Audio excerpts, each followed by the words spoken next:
1862 সালের 12ই জানুয়ারি জন্মগ্রহণ করেছিলেন নরেন্দ্রনাথ দত্ত অর্থাৎ স্বামী বিবেকানন্দ। বাঙালি তথা দেশবাসীর কাছে বিবেকানন্দ এক আবেগ, প্রেরণার নাম। তার প্রতি শ্রদ্ধা জানাতে 12ই জানুয়ারি দিনটা জাতীয় যুব দিবস হিসেবে পালিত হয় গোটা দেশে। স্বামী বিবেকানন্দের শিক্ষামূলক, অনুপ্রেরণামূলক বাণী আজও যুব সমাজ না সকল ভারতবাসীকে অনুপ্রাণিত করে। এই ভিডিওতে স্বামী বিবেকানন্দের মূল্যবান কিছু বাণী ও উক্তি শেয়ার করব, যা আপনার জীবনে অবশ্যই কাজে লাগবে। তো চলুন জেনে নেওয়া যাক। দুনিয়া আপনার সম্বন্ধে কি ভাবছে সেটা তাদের ভাবতে দিন। আপনি আপনার লক্ষ্যের প্রতি অবিচল থাকুন। দুনিয়া একদিন আপনার পায়ের সম্মুখে হবে। অন্য কারোর জন্য আক্ষেপ করো না। তুমি নিজে যা করতে পারবে সেটা করো, কিন্তু কারো উপর আশা করো না। সব শক্তি আপনার মধ্যে আছে, সেটার উপর বিশ্বাস রাখুন। এটা বিশ্বাস করবেন না যে আপনি দুর্বল। কখনো না বলো না, কখনো বলো না আমি করতে পারবো না। তুমি অনন্ত এবং সব শক্তি তোমার ভেতরে আছে। তুমি সব কিছুই করতে পারবে। একদিনে বা এক বছরের সফলতার আশা করো না। সবসময় শ্রেষ্ঠ আদর্শকে ধরে রাখো। সারাদিন চলার পথে যদি কোনো সমস্যার সম্মুখীন না হও, তাহলে বুঝবে তুমি ভুল পথে চলেছ।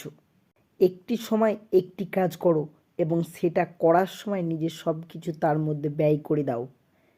যখন তুমি ব্যস্ত থাকো তখন সব কিছু সহজ বলে মনে হয়, কিন্তু অলস হলে কোনো কিছু সহজ বলে মনে হয় না। কাজ করো নির্ভীকভাবে, এগিয়ে চলো সত্য আর ভালোবাসা দিয়ে। ভাগ্য বলে কিছু নেই, যা আছে শুধুমাত্র কর্মের ফল, যা প্রত্যেকের চেষ্টা ও যত্নের ফলে গড়ে ওঠে। কোনো বড় কাজই কঠোর পরিশ্রম ও কষ্ট স্বীকার ছাড়া হয়নি। দিনে অন্তত একবার নিজের সঙ্গে কথা বলো, না হলে তুমি এই পৃথিবীর একজন বুদ্ধিমান মানুষের সঙ্গে কথা বলার সুযোগ হারাবে। প্রতিটা মানুষের মন অনন্ত শক্তিশালী। মনের একাগ্রতাই হলো এই শক্তির উন্মুক্তির আসল পথ। যে মানুষ নিজের দুঃখকে সাহসের সাথে জয় করে, তার কাছে অসম্ভব কার্য সম্ভব হয়। এটা কখনো বলো না তুমি যা চেয়েছো ভগবান তোমায় দেয়নি, কারণ সে তোমার সর্বক্ষমতা প্রদান করেছেন তোমার নিজের সমস্ত প্রয়োজন পূর্ণ করার জন্য। তুমি নিজে অসফল তোমার কর্মের জন্য। সুখ বা আনন্দকে নিজের পরম লক্ষ্য ভেবো না। জীবনের পরম লক্ষ্য হলো জ্ঞান, ভক্তি ও প্রেম, যার দ্বারাই তুমি জীবনে সুখ স্বাচ্ছন্দ্য খুঁজে পাবে। এ জগতের সবচেয়ে বড় পাপ হলো নিজেকে দুর্বল ভাবা। জীবনে এমন কোনো জিনিসের অভ্যাস করবে না যেগুলো তোমায় শারীরিক ও মানসিকভাবে দুর্বল করে। যদি তুমি সত্যের পথে চলো, জীবনে জিতবেই, তবে এই পরীক্ষায় উত্তীর্ণ হওয়ার জন্য প্রচুর ধৈর্য শক্তির প্রয়োজন। অসীম আত্মবিশ্বাস ও সাহস হলো সমস্ত কর্মের সফলতার চাবিকাঠি। যতদিন বেঁচে আছেন শিখুন। অভিজ্ঞতা হলো পৃথিবীর শ্রেষ্ঠ শিক্ষক। যারা তোমায় সাহায্য করেছে তাদের কখনো ভুলে যেও না। যারা তোমাকে ভালোবাসে তাদের কখনো ঘৃণা করো না। যারা তোমাকে বিশ্বাস করে তাদের কখনো ঠকিও না। মস্তিষ্ককে উচ্চমানের চিন্তাভাবনা দিয়ে পূর্ণ করো। দিবারাত্র এগুলোকে তোমার সামনে রেখে চলো। এগুলোর থেকে মহান কাজ বেরিয়ে আসবে। যে যেরকম বীজ আমরা বুনি, সেই রকমই ফসল আমরা পাই। আমরাই আমাদের ভাগ্য তৈরি করি। তার জন্য কাউকে দোষারোপ করার কিছু নেই, কাউকে প্রশংসা করারও কিছু নেই।